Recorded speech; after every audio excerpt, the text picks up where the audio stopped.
경제 현안을 보다 쉽게 풀어보는 경제 읽기 시간입니다. 오늘도 다양한 경제 이슈들 김대호 경제학 박사와 살펴보겠습니다. 어서 오세요. 안녕하십니까? 반갑습니다. 자, 경제 정말 할 말이 많습니다. 환율 얘기를 먼저 해보겠습니다. 오늘 1,490원에 거의 육박할 정도까지 엄청나게 올랐단 말이에요. 좀 어떻게 보셨어요? 그렇습니다. 이 환율이 올랐다는 건요. 우리 돈 가치가 떨어지고 있다는 것이거든요. 예. 그래서 해외 여행 가는 분들도 걱정이 많을 테고 보다 근본적으로는 외국인 자본이 환율이 이렇게 계속 오르면 주식이라든지 신규 투자 들어오는 자본금이 점점 더 줄어들고 경우에 따라서는 우리나라의 외환 보유고에도 치명타를 줄 수가 있습니다. 그런 면에서 우리 경제에 지금 빨간불이 들어왔다 볼 수 있는데요.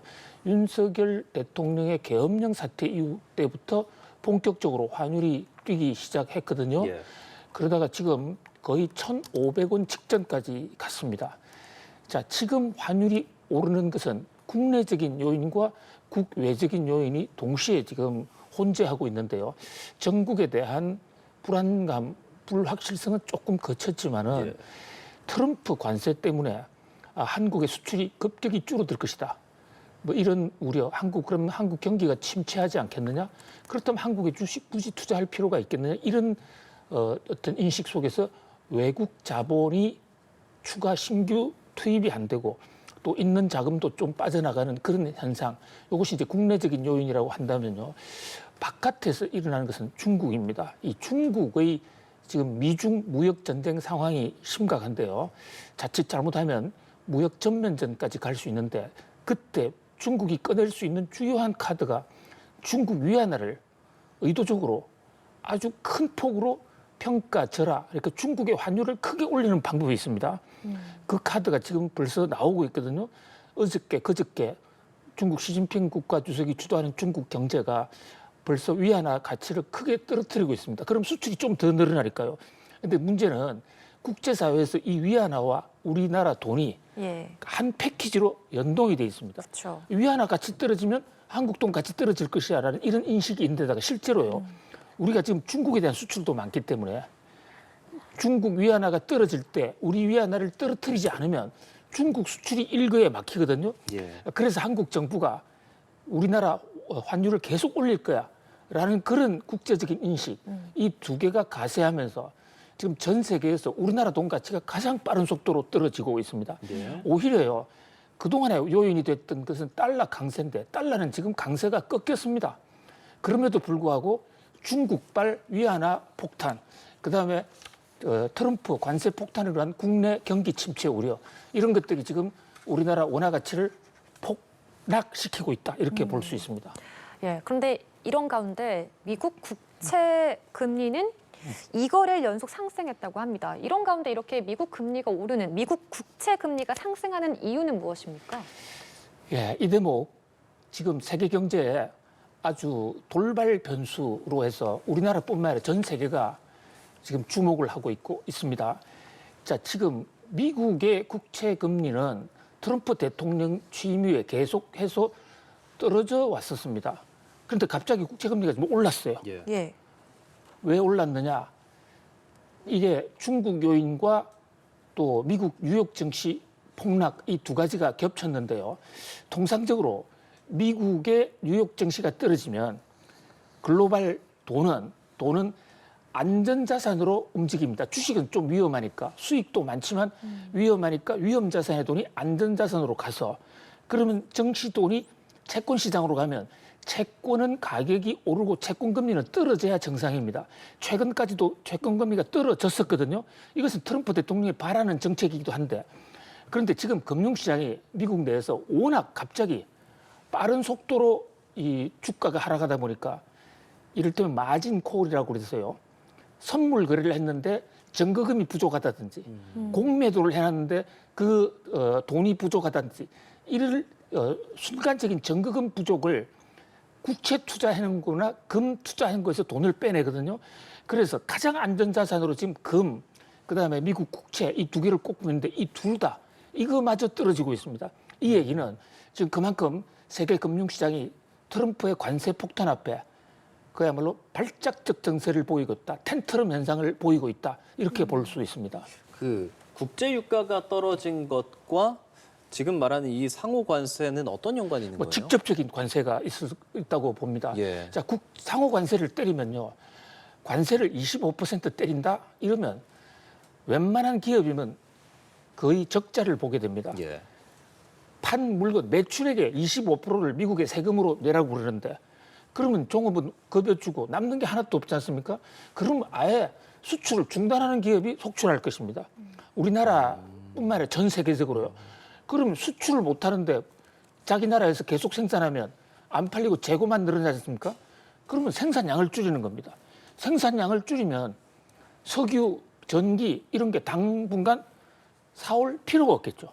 그러니까 국제 유가 시장에서 사우디 두바이산이라든지 미국산 WTI 이게 지금 배럴당 60달러, 50달러 선까지 떨어지는데 이게 한때 코로나 상황 같은 때는 또 특히 금리 인상기에는 140불, 배럴당 140불까지 갔던 건데 예. 거의 한 70% 이상 떨어져 있는데 이 국제 유가는 관세 폭탄이 계속 진행되거나 또는 더 확산이 되면 국제 유가 더 떨어질 가능성도 있습니다.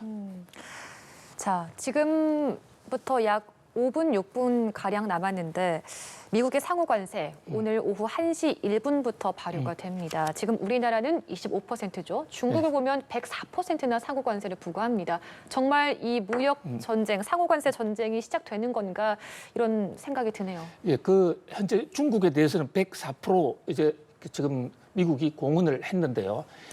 시행 시점은 우리나라 시간으로 오후 1시인데 미국 시간으로 보면 요게 밤 자정이거든요. 예. 4월 9일 자정입니다. 그런데 세관에 통관하는 물건이 밤에는 통관 업무를 하지 않지 않습니까? 네. 그러니까 이미 4월 8일 날 저녁 5시 문 닫은 그 이후 들어온 것은 무조건 신관세를 물어야 됩니다. 따라서 지금 이미 관세 폭탄은 1시 1분에 시작된 것이 아니라 이미 시작됐습니다. 자, 관세 전쟁은 시작됐다. 자, 그다음에요. 중국은 보복 관세 전쟁을 하다 미국이 104%를 매기는데 이 대목에 대해서 좀 이 시장에 좀 오해가 있어요. 중국 104% 때리냐? 아닙니다. 그러니까 지금 트럼프가 발표한 각국별 관세율은 추가 관세예요. 기본에 있는 관세 플러스 추가 관세. 예. 근데 한국의 경우에는 한국 자동차는 미국이 추가 관세를 25% 때렸는데 그동안에 한국은 한미 FTA 자유무역 협정을 해서 관세가 원래 제로였거든요. 예. 그러니까 추가 관세 25%가 바로 우리나라의 최종 관세지만은 중국은 지금 중국과 미국 간의 관세율이 10%짜리도 있고 20% 종목별로 많이 다른데 예. 예를 들어 20%짜리다. 그러면 104% 관세를 맞으면 124%의 관세를 적용하는데 10,000불 팔면 판 금액보다도 더 많은 금액을 세금으로 바쳐야 된다. 이것은 뭐 관세 전쟁을 넘어서 폭탄도 미국 언론들을 보도해 보면요. 미국 언론들 잘 과장을 하지 않는데 폭탄도 너크리아 본부라고 핵폭탄이라고 지금 그러고 있습니다. 이게 100년 만에 최근 100년 전부터 우리가 세계 자유무역을 해왔는데 그 이후로 볼 수 있는 최악의 지금 상황. 지금 단순하게 트럼프가 관세율 좀 올리고 얼음장 높는 상황을 넘어서서 세계는 엄청나게 경제적으로 좀 큰 변곡점, 위기의 순간을 지나가고 있다. 이렇게 볼 수 있습니다. 알겠습니다. 자, 우리 입장에서 일단 좀 생각을 해보자면 그래도 어제 한덕수 대통령 권한대행이랑 트럼프 대통령 전화통화 나눴다고 전해지잖아요. 그리고 정인교 통상교섭본부장이 미국에 지금 간 상황이고 뭐랄까요, 뭐 LNG라든지 알래스카 이런 것들을 통해서 어느 정도 협상 가능성도 있다라는 보도들도 있는데 현실적으로 좀 가능성 어떻게 좀 보시는지요? 예, 한덕수 권한대행과 트럼프 미국 대통령이 통화 직후에 한미 간의 이 통상 분위기는 굉장히 지금 급호전이 되고 있습니다. 트럼프 대통령이 직접 올린 SNS에 보면 한국은 우리 동맹국이고 한국은 지금 문제를 잘 풀 수 있어. 그렇다고 협상을 하면 한국과 미국 양쪽에 윈윈할 수 있는 좋은 해결책이 있을 거야. 본인 스스로, 대통령 스스로 이런 글을 올렸고요. 또 백악관 대변인은 기자들에게 눈 브리핑에서 대통령께서 한국과 일본을 동맹국이라고 지칭을 하면서 이 두 나라 협상 과정에서 좀 잘해주라 라고 꼭 집어서 얘기했다. 이런 보도까지 지금 나오고 있거든요. 예. 뭐 반가운 소식입니다. 아마도 한덕수 우리 고난대행과 일본의 기시다 총리 등이 트럼프 대통령과의 협상을 하면서 전화 통화를 하면서 뭐 상당 부분 한국이나 일본이나 미국 쪽에 양보할 우리 측 카드를 많이 공개하지 않았느냐. 실제로 미국 언론들에 보면 그 북극 지방 알래스카 북쪽에서 내려온 LNG 선 지금 개발해야 되는데 그렇죠. 그 개발 비용이 엄청나게 들어가고 고난도 기술이거든요. 그것을 개발할 수 있는 게 세계에서 몇 나라가 없습니다.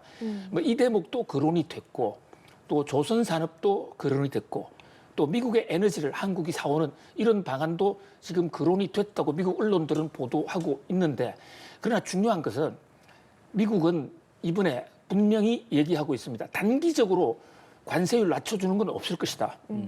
그러니까 이번에 협상한다고 해서 오늘 내일 또는 다음 달, 다다음 달 바로 관세율이 낮아지는 일은 없다. 이게 백악관의 공식 발표입니다. 다만 한국이 하는 걸 봐서 그 이후에 관세율을 낮출 수가 있는데 하는 거, 뭐 하는 거를 보느냐. 한국이 실질적으로 미국의 무역 적자를 해소할 대안을 가져오면 그때 가면 관세를 한번 내리는 걸 감안해 보겠다.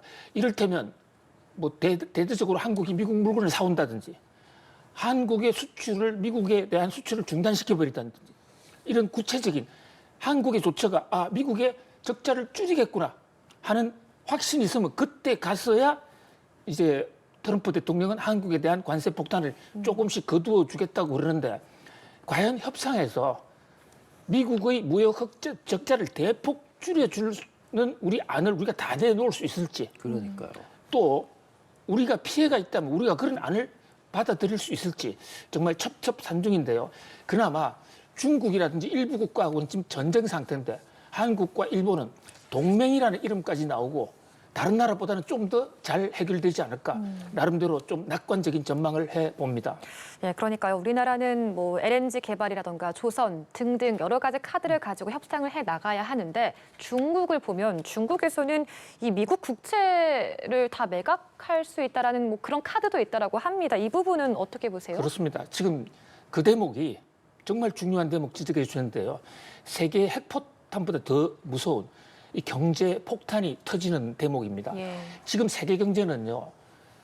IMF, 미국 달러를 기축통화로 한 그걸 이른바 브레튼 우드 체제라고 그러는데 그 이후로 중국 같은 나라가 제조업 국가가 흑자를 보면 미국은 적자를 받습니다. 그러면 흑자를 본 중국이 흑자를 나서 번 돈 그거로 미국 국채를 사왔습니다. 예. 그래서 사후적으로는 서로가 균형을 맞춰왔는데 지금 중국에서 나오는 얘기 미국이 계속 중국에 대해서 관세 때리면 가만히 있을 수 없다. 끝까지 간다. 했을 때 가장 강력한 수단이 바로 중국이 들고 있는 미국의 국채. 그걸 한꺼번에 내다 던지면 그러면 미국의 재정이 한꺼번에 마비가 될 수가 있습니다. 미국만 마비가 되는 게 아니고요. 그렇다면 그때는 이제 경제 전쟁이 본격적으로 되는 거고 위안화가 떨어지고 우리나라 원화도 가치가 굉장히 흔들릴 수 있는 그러나 중국이 함부로 이 카드는 마지막까지는 쓰지 않으려고 할 겁니다. 왜냐하면 중국도 이게 양면의 칼처럼요. 중국도 이거 국채를 팔았다가 국채 가격이 떨어지면 국채를 하루아침에 다 팔 수 있는 것이 아니고 단계적으로 팔아야 되는데 예. 자기 나라 돈 가치가 떨어지는 거란 말이죠. 그렇죠. 이것은 중국이 미국 국채를 던진다. 이것은 서로가 너 죽고 나 죽자 하는 공도 동망의 각오를 하지 않는 한 어려운 거기 때문에 중국은 마지막까지 이 카드를 최대한 아끼지 않을까. 뭐 그런 면에서 나름대로 위안을 해봅니다. 자, 그런 카드, 정말 핵폭탄이라는 표현까지 쓰는 카드도 그런 카드가 전 세계가 각각 본인의 카드들을 고민하고 있단 말이죠. 그렇습니다. 그럼 미국 입장에서 보면은 사실 미국의 기업 정말 건물들까지 나서서 지금 막 SNS 글 올리고 너무 심하다라는 얘기하고 있는데 네. 트럼프 대통령 그럼에도 불구하고 계속 이걸 몰고 가겠습니까? 저는 몰고 간다고 봅니다. 그렇습니까? 예, 이 트럼프 대통령이 이 관세 폭탄을 하루 이틀 준비해 온 게 아니고요. 또 그냥 흔히 우리가 뭐 미치광이 전략이다 하는 즉흥적인 전략이 아닙니다. 오래 준비됐고요. 그런 것들이 미란 보고서라는 대통령 백악관 경제자문위원장 보고서라든지 또 피터 나바로라는 경제 고문 이런 예. 분들이 대통령에게 보고한 글 그리고 트럼프 대통령이 대통령 후보 시절에 냈던 글, 자, 지금 미국 경제가 굉장히 심각합니다. 왜냐하면 적자가 너무 크거든요. 이 적자 몇 년 못 갑니다. 그러니까 미국 입장에서는 이렇게 어차피 망할 거 여기서 어떤 해결책을 써야 된다. 그동안 미국이 너무 양보했다. 그런데 그 해결책이 관세밖에 없다. 그래서 관세에 대해서는 거의 트럼프 정부가 운명을 걸었다고 봅니다. 그런데 다만 한 가지 변수는 있습니다. 지금 앵커님 잘 지적해 계신 대로 미국 사람들 내부에서 이 관세 그만둬 유권자들 지지가 떨어지면 아무리 좋은 정책도 트럼프도 못합니다. 예. 그때 두 가지 변수가 있는데요. 자, 관세를 하면 물가가 오를 가능성이 높지 않습니까? 그렇겠죠. 소비자들 반란 또 민심 이반이 있을 수가 있거든요. 이제 그다음에 또 지금 대기업들 같은데 예를 들어 애플 같은 경우에는 자기들이 중국서 생산하고 있는데 그렇죠. 애플 아이폰이 지금 관세 폭탄을 맞게 됐습니다. 그러니까 이런 거 좀 미국의 여론이 나빠지면 철회할 수도 있거나 축소할 수도 있는데 문제는 여기에 대한 돌파 카드가 또 있어요. 트럼프가 돌파하는 것은 지금 관세를 걷으면 약 6조 달러를 걷습니다. 그 6조 달러를 그럼 미국에 돈이 생기지 않습니까? 예. 그 돈을 미국 사람한테 나눠주자는 겁니다. 그러니까 미국의 내국세, 미국의 소득세, 법인세를 대폭 깎거나 아예 없애자. 심지어 트럼프의 공식 공약에 미국 내 국세청을 없앤다는 안까지 있습니다. 그러니까 관세를 외국인들한테 세금을 부과해서 미국 내는 세금 깎아줄게. 이 대목에 대해서 미국 사람들이 얼마나 동의하느냐. 그러니까 관세의 후폭풍으로 물가가 얼마나 올라가느냐. 요 변수에 따라서 트럼프가 조기 철회할 수도 있지만 현재로서는 저는 최소한 6개월은 가고 그리고 미국에 아주 심각한 반란이 없다면 이것은 임기 말까지 간다. 그러니까 이것은 일시적으로 하고 끝날 문제가 아니기 때문에 우리가 근본적으로 대책을 세워야 되는 매우 엄중한 시기다 이렇게 볼 수 있습니다. 네, 알겠습니다. 박사님과 얘기 나누면서 이제 1시 1분 지나서 이제 본격적으로 상호 관세는 이제 발효가 되는데요. 앞으로의 세계적인 영향 좀 지켜봐야겠습니다. 김대호 경제학 박사 함께했습니다. 고맙습니다. 고맙습니다.